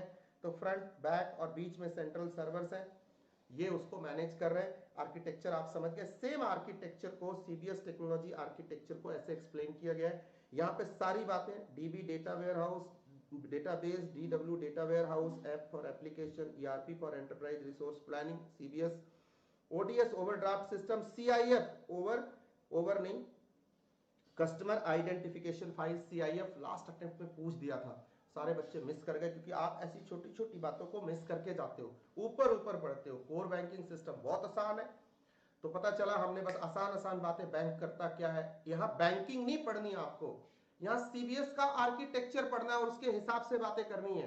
टेक्निकल बातें पूछी जाएंगी ज्यादा से ज्यादा आपसे, जनरल बातें नहीं पूछी जाएंगी कि बैंक के क्या ट्रांजैक्शन होते हैं ये बताओ, विड्रॉल कैसे होता है ये बताओ, ईसीएस डेबिट क्रेडिट क्या होता है ये बताओ, एलसी बताओ, गारंटी बताओ। अरे ये सब बातें तो सीए के बच्चे को बचपन में ही आ जाती है, ठीक है, वो तो इसी के साथ, इसी स्पून के साथ पैदा होता है। आपको टेक्निकल बातें सीखनी है। ये सेम आर्किटेक्चर जो मैंने आपको एक्सप्लेन किया, जो हैंडमेड डिजाइन से, दैट इज द डिजाइन। तो सर आप आगे चलते हैं, अब शुरू से शुरू करते हैं। ये सर्वर कंक्लूड करा दूं आपका, ये सर्वर कंक्लूड करा देता हूं, you will be happy, right. चलो फटाफट आ जाओ मेरे साथ। Server is a system, software और hardware that responds to the request across a computer network to provide or help to provide a network service to the client. To client, client होगा तो ही server है ना, बिना client के server कहां से है, नहीं है। ओके, एटीएम सर्वर किसे कहते हैं? Contains details of all ATM account holders. File containing the account balance of the customer is sent to the ATM switch, PBF बोलते हैं उसको। ATM switch provides PBF data to ATM server. सारा architecture आपके आंखों के सामने से गुजर गया है, यही बातें वहां लिखी हुई थी। Next, internet banking software, internet banking application server. Internet banking software is stored in the IBS. CBS का वो इंटरनेट बैंकिंग वाला सॉफ्टवेयर कहां होता है? आईबीएस पे होता है। Authenticates the customer with the login details stored in IBCS. देखो ना, post condition आईबीसीएस।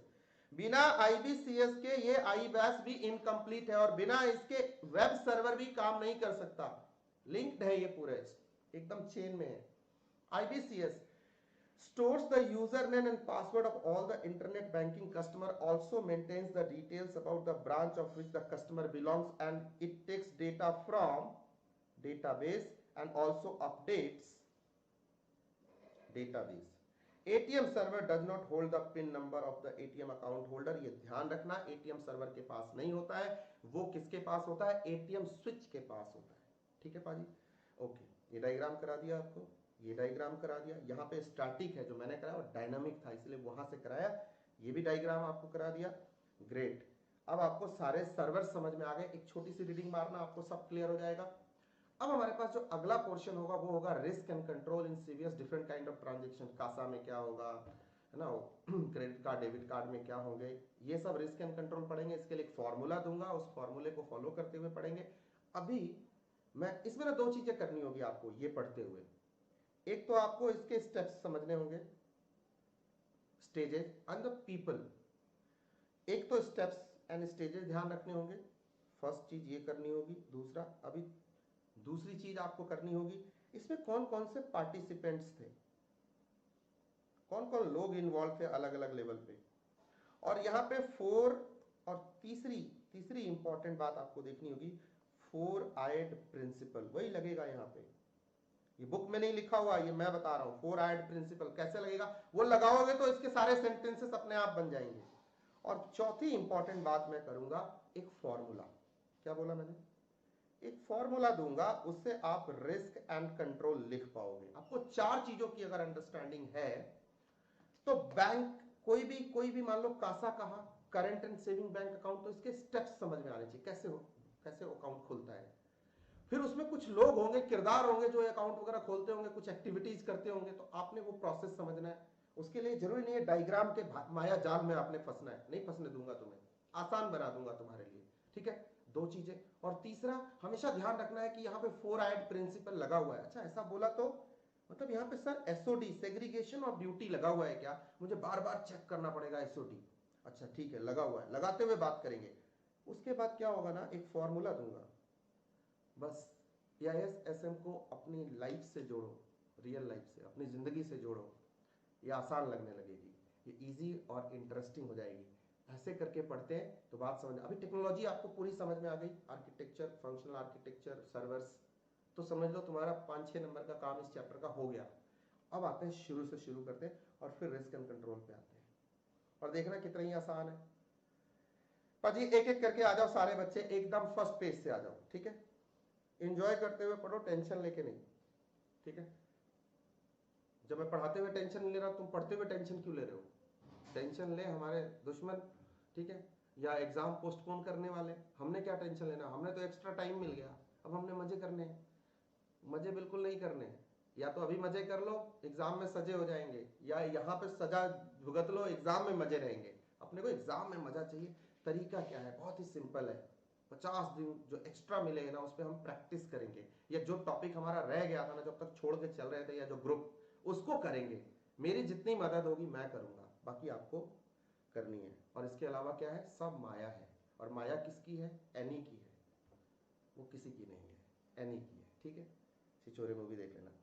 Facilities offered by bank: ATM, EFT, telebanking, internet banking, branch clearing services. Elements of core banking system, ये भी पढ़ाने की चीज है क्या? बैंकिंग सर्विसेज कौन कौन से होते हैं? This will you be done by you. Electronic clearing system क्या होते हैं? ECS debit, ECS credit, you know. Letter of credit guarantee, अभी जो केस किया तुमने PNB फ्रॉड केस, उसमें ये सारी बातें एक्सप्लेन की हुई हैं, सारी डिटेल में डायग्राम के साथ कैसे काम करता है। That I am referring there only. अब आ जाओ ERM फॉर CBS, मतलब इंटरनल कंट्रोल फॉर CBS। सीधा बोलू ना देसी भाषा में, भाई अमेरिका वाले ERM बोलते हैं क्योंकि उनके यहाँ सरबैनस ऑक्सली एक्ट था, नहीं? और उनके यहाँ कोसो 1 कोसो 2 था, ठीक है? 2002 2004 2002 कोसो 2, ठीक है? 2004 में उनके यहाँ आया ये ERM फ्रेमवर्क, कोसो 2 रिवाइज होके आया, 92 का जो उनका कोसो 1 था वो रिवाइज होके आया। उनके यहाँ उनके यहाँ टोटल क्वालिटी मैनेजमेंट ISO 31,000 है, नहीं? उन्होंने बनाया, हमने फॉलो किया, और हमने 2008 अप्रैल में क्या दे दिया? 1 अप्रैल को IC दे दिया, इंटरनल कंट्रोल ऐसे 315 दे दिया। हम तो उसकी बात करेंगे सर, ठीक है? वही कर रहे हैं हम यहाँ पे। तो बोलो जी, ERM फॉर CBS क्या किसी बिजनेस से अलग होगा? सेम होगा। जो किसी भी बिजनेस में ERM होगा वही ERM यहां होगा। अब आपसे छोटा सा सवाल पूछता हूं, ये पहले दूसरे डब्बे के बाद सबसे पहले इधर आ जाओ, बात करते हैं रिस्क मैनेजमेंट स्ट्रेटजी। आपने चैप्टर नंबर 2 के अंदर फाइनेंशियल एंड अकाउंटिंग सिस्टम में पढ़ी? नहीं पढ़ी। चैप्टर नंबर 1 में पढ़ा, ERM के साथ पढ़ा रिस्क मैनेजमेंट स्ट्रेटजी। जब सारे रिस्क आपने पढ़े, सारे रिस्क पढ़े, क्रेडिट रिस्क, ये रिस्क, रेगुलेटरी कंप्लायंस रिस्क वगैरह वगैरह सारे पढ़े वहां पे, फाइनेंशियल रिस्क, बिजनेस रिस्क, सारे IT रिस्क, वहां पे आपने पढ़ा रिस्क मैनेजमेंट स्ट्रेटजी। सेम है ना, वन एंड ओनली है। वहां क्या पढ़ा आपने? वहां पढ़ा आपने same risk turn back, 5T पढ़ा, या ये फॉर्मूले के साथ पढ़ा, S for share the risk, A for accept the risk, M for mitigate the risk, and E for eliminate the risk. Eliminate ऐसे कैसे? And the last one is turn back. 5 बातें वहां पढ़ी थी, यहां क्या पढ़ा आपने? Accept, avoid, transfer, mitigate. Same बात तो है, तो लिखो ना डू। सेम बात जो वहां पढ़ी थी यहां पढ़ी थी, तो ये नया टॉपिक नहीं है, ये तो सर ओल्ड है, old wine in new bottle, right? तो यहां से चलो आगे पीछे आगे चलते हैं। IT risk, risk assessment procedure and ERM in CBS। अब बताना जरा, यहां ERM क्या होगा? Same as we have done earlier. RAP will be same as we have done earlier. IC SA315 in CIS environment same as we have done earlier. तो do, यहां भी हम do बोल करके आगे चलेंगे, तो यहां भी हमें ज्यादा पढ़ पढ़ के रटने की जरूरत नहीं है। अब आगे चलो, challenges of IT in CBS। IT के चैलेंजेस क्या होंगे CBS के अंदर? एक चीज ध्यान रखना, CBS अलग थोड़ी है, ERP तो है। IT के चैलेंज ERP में क्या थे? जो IT रिस्क थी वही तो चैलेंज है हमारे लिए। टेक्नोलॉजी फास्ट मूव करती है, तो ये बहुत बड़ा रिस्क है, थ्रेट है। टेक्नोलॉजी के मूवमेंट के साथ अगर हमने मूव नहीं किया तो रिस्क है, नहीं तो फिर हम बोलते फिरेंगे कि दिए का काम है जलना, हवा का काम है चलना, वो अपना काम करती है, मैं अपना काम करता हूं। तो करो ना, टेक्नोलॉजी फास्ट मूव कर रही है, मेरे साथ गाओ ना एक बार। क्या हवा का काम है चलना, दिए का काम है जलना। वो अपना काम करती है, मैं अपना काम करता हूँ। उसी की दी हुई दौलत उसी के नाम करता हूँ। उसी की दी हुई दौलत उसी के नाम करता हूँ। तुम अपना काम करते हो, मैं अपना काम करता हूँ। तो करते हैं, तुम अपना काम करो, मैं अपना काम करता हूँ। पढ़ाता हूँ तुम्हें और तुम पढ़ो सीरियसली, इस पेपर में 80+ लेके आओ, तो मेरी इतनी मेहनत सक्सेसफुल हो जाएगी। मैं मजे करूंगा, मैं खुश हो जाऊंगा। मेरे को और कुछ नहीं चाहिए, पैसे मत देना यार, जो दिए वो भी वापस कर दूंगा। और बताओ, ठीक है? बट 80+ लेके आओ ना, क्या मजा है। मार्क्स लेके आओ ना, क्यों नहीं ला सकते यार? ये पेपर में दिखाया ना तुम्हें, इतने सारे मार्क्स वाले कुछ नहीं है, फंडे हैं इसके कुछ। लगाओ, मजे ना करो इसमें, मतलब मजे करो कॉन्सेप्ट के साथ, मतलब वो भ्रम में ना फैलने का, जो और लोग समझा देते हैं ना ये सब ज्ञान। मैं उसके खिलाफ हूं, मैं किसी के खिलाफ नहीं बोल रहा, मैं उस कॉन्सेप्ट के खिलाफ बोल रहा हूं जो बार बार बच्चे को ये समझाया जाता है कि ये 100 नंबर थियरी है, रट लेना। जिन्होंने इसको सीरियसली लिया उन्होंने इसमें प्रैक्टिकल की तरह प्रैक्टिकल मार्क्स बटोरे एकदम। आन दो आन दो, बोलते हैं सर इसमें तो मार्क्स आन दो, बस एक बार समझ लो कि इसको सीरियसली लेना है। तो अभी है ना 83 डेज, आन दो ना जरा, ठीक है? चले आगे बढ़ते हैं। Moving technology, fast moving technology, complexity of the system. System complex है, बड़े सारे, हमने 3-4 अलग अलग कंसल्टेंट से लेकर के, कंपनियों से लेकर के अपना सीबीएस इंप्लीमेंट किया था। कॉम्प्लेक्सिटी हो सकती है, हैंडल करना होगा। ट्रेनिंग दो लोगों को, वर्कफोर्स को ट्रेनिंग दो, इंप्लीमेंट सही से करो, इंटीग्रेशन करो इसका सही से, प्रोसेसेस की नॉलेज होनी चाहिए, बिजनेस एनालिसिस करो, बिजनेस एनालिसिस में गैप रहेगा तो यहाँ पे कॉम्प्लेक्स सिस्टम क्रिएट हो जाएगा। उसके बाद मल्टीपल कंट्रोल्स लगाने पड़ेंगे, सिस्टम जितना बड़ा होगा कंट्रोल्स ज्यादा होते हैं, ये एक लिमिटेशन हमेशा रहेगी। Regulation and alignment of IT, सबसे इंपॉर्टेंट बात, आपने ऑटोमेशन में किया था रेगुलेटरी कंप्लायंस, तो बहुत सारे रूल्स हैं, रेगुलेशंस हैं, पॉलिसीज हैं, प्रोसीजर्स हैं, इंटरनल बायलॉज हैं, एक्सटर्नल बायलॉज, गवर्नमेंट के हैं, स्टेट और सेंट्रल गवर्नमेंट के हैं, उसको कंप्लाई करने की जिम्मेदारी होगी। बैंकिंग रेगुलेशन एक्ट है, यहाँ पे फेरा है, फेमा है जिसको आप बोलते हो। उसके अलावा यहाँ पे और भी एक्ट्स लगते हैं, जैसे मनी लॉन्ड्रिंग है, उधर तुम्हारा स्विफ्ट कोड होगा, उसके ट्रांजेक्शन्स होंगे, उसको भी इंकॉर्पोरेट करना होगा, नॉस्ट्रो अकाउंट होगा, नेशनल इंटरनेशनल लॉज है, इससे रिलेटेड रेगुलेशंस है, सारे फैक्टर यहाँ काम करेंगे। डिपेंडेंस ऑन वेंडर, तुम तो ऑरेकल से ले रहे थे, तुम तो इन्फोसिस का फिनेकल ले रहे थे, तुम तो किसी फिनवन से अपनी सर्विसेज ले रहे हो, ऑरेकल का फ्लेक्स क्यूब यूज कर रहे हो, बैंक्स बैंकमेट यूज कर रहे हो, और भी अदर बहुत सारे ऐसे सीबीएस सिस्टम्स हैं दुनिया में, आप तो वो यूज कर रहे थे। अब आपकी डिपेंडेंट तो उस पर रहेगी।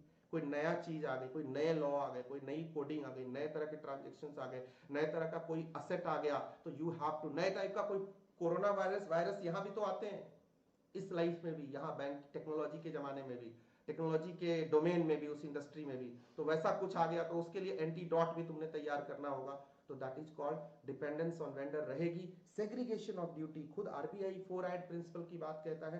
तो ये सब क्या है, ये सब मेजर चैलेंजेस है आईटी के सीबीएस में। External threat, malware, vendor, employ, hacker, internal external दोनों टाइप के थ्रेट बने रहेंगे।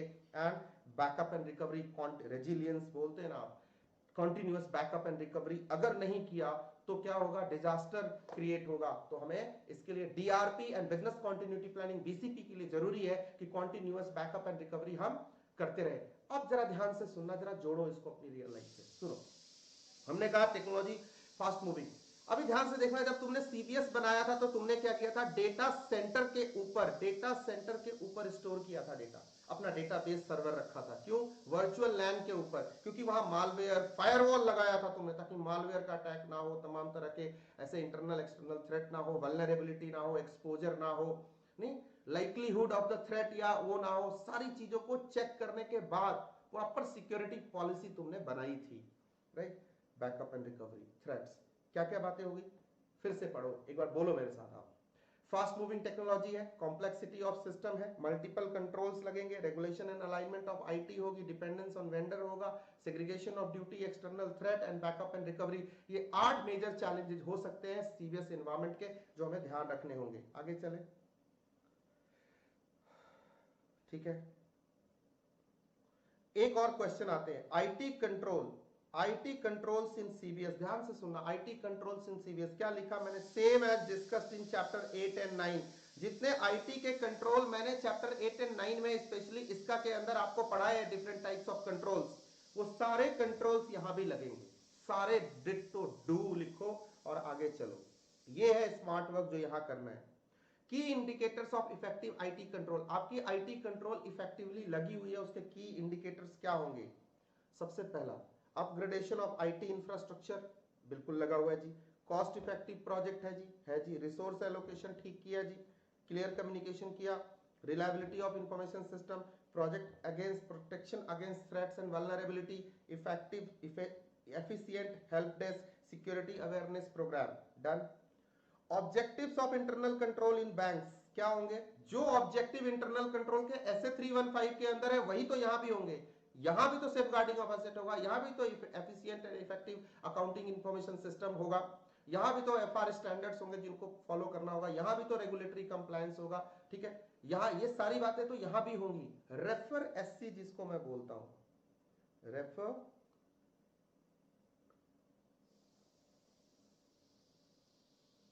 एससी का जो फॉर्मूला मैं आपको देता हूं इंटरनल कंट्रोल के अंदर, वो यहां भी लगेगा। अब देखो IT controls in bank, general controls, application control.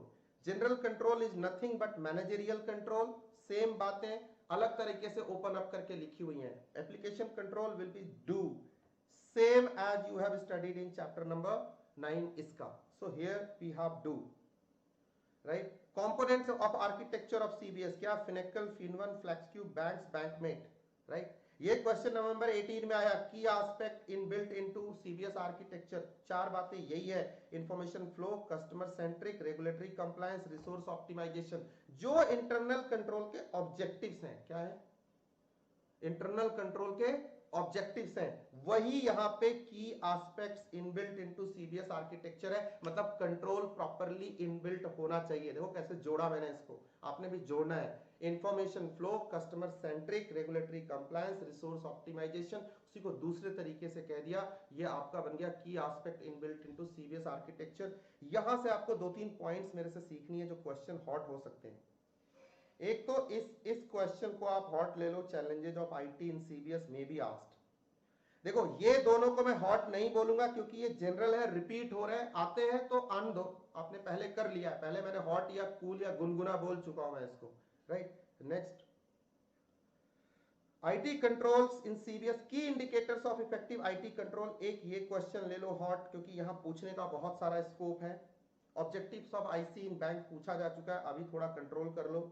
ये सारे तीनों पॉइंटर्स आपके बिल्कुल कंट्रोल के हैं, ये भी ठीक है। कोर फीचर ऑफ सीबीएस जो हम डे टू डे काम करते हैं, ये जनरल टर्म्स थे, ये हमने किया, ये कर लिया हमने, क्विक कर लिया हमने, ये सारा इंफ्रास्ट्रक्चर कर लिया, सारा कुछ कर लिया। अब जो इसमें मेजर टॉपिक हमारे पास रह गया दोस्त, वो रह गया है हमारे risk and controls in CBS. क्या रह गए हमारे, risk and controls in CBS environment, क्या रह गए, risk and controls in different transactions in CBS. तो वो कैसे करेंगे, तो इसके लिए एक मिनट देना मेरे को, let me check with this.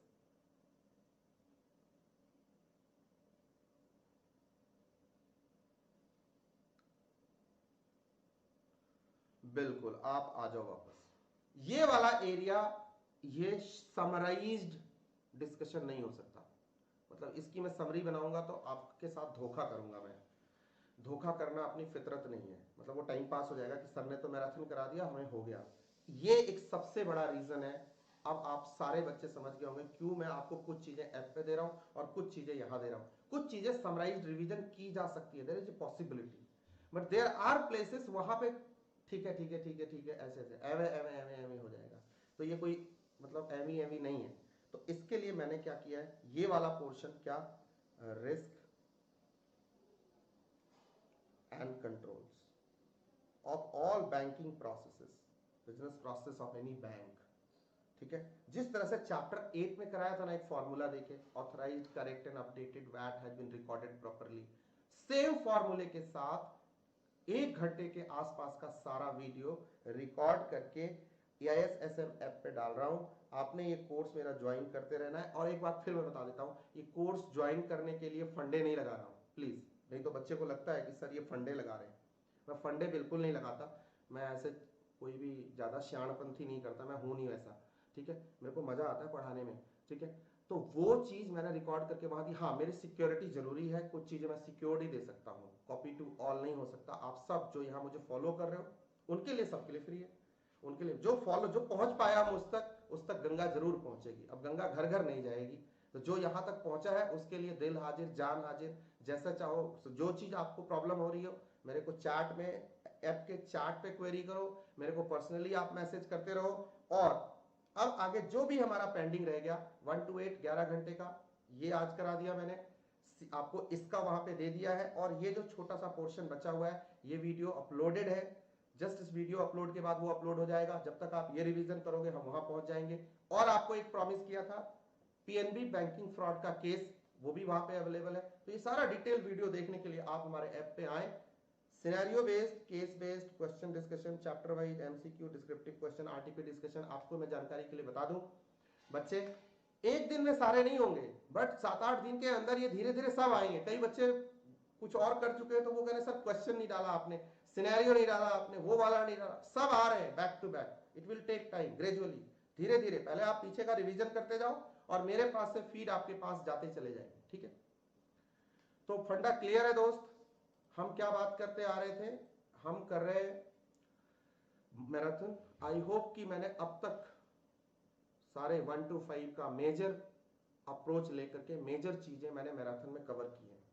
अब मैं आपको कुछ टिप्स दे देता हूं चलते चलते EIS को लेकर के। SM मैं जस्ट नेक्स्ट शुरू कर रहा हूं, 2 दिन बाद आपका SM अपलोड हो जाएगा। इसके बाद मैं IT वाले भाई लोगों का कराऊंगा, IT थोड़ा सा कराऊंगा, SM कराऊंगा। ये सब प्रोसेस में है, डे टू डे रिकॉर्डिंग चल रही है मेरी। जुगाड़ू स्टूडियो से कर रहा हूँ। मेरा जो ओरिजिनल स्टूडियो है एकदम ढिंचक वाला, वैसा अभी तैयार नहीं है यहाँ पे। वो तो ऑफिस में बंद हो गए सारे, अपन जा नहीं पा रहे, घर में लॉक है।